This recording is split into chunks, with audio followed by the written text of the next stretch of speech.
এসেছি কিশোরগঞ্জের ভেলবেড়িতে। আমার খালা এবং মামার বাসা এখানে। তো তাদের বাসার পেছনেই একটা ছোট নদী। তো এই নদী দেখে রবীন্দ্রনাথ ঠাকুরের কবিতা মনে পড়ে গেল, আমাদের ছোট নদী চলে আঁকে বাঁকে, বৈশাখ মাসে তার হাঁটু জল থাকে। তো নদীটা আপনারা দেখেন, এই যে পাশে যে আপনারা নদীটি দেখতেছেন, এই ছোট্ট নদী কত প্রশান্তিদায়ক এটা আমি অনুধাবন করি। আমি যখনই খালার বাসা আসি এই নদীটাতে দেখি। ছোটবেলা এই নদীতে আমি অনেক সাঁতরিয়েছি এবং মৎস্য শিকারও করার চেষ্টা করেছি আমার খালাতো ভাই মামাতো ভাই সহ। সেই নদীর স্মৃতি রোমন্থন করতেছি এবং নদীর চারপাশে দেখেন, নদীতে এখনো পানি কম অবশ্য।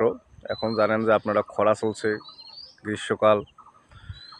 এই যে দেখেন সৌন্দর্যটা আপনাদেরকে দেখাচ্ছি, বিভিন্ন ক্ষেত গাছগাছালি। বুক ভরে শ্বাস নিতেছি, বিশুদ্ধ অক্সিজেন। পাড়ের অক্সিজেন আসলেই অসাধারণ, প্রশান্তিদায়ক।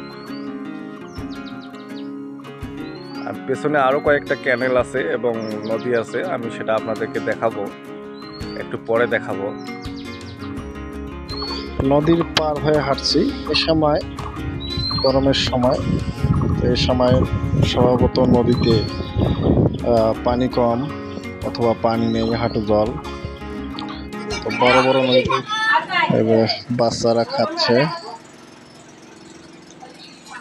দেখো।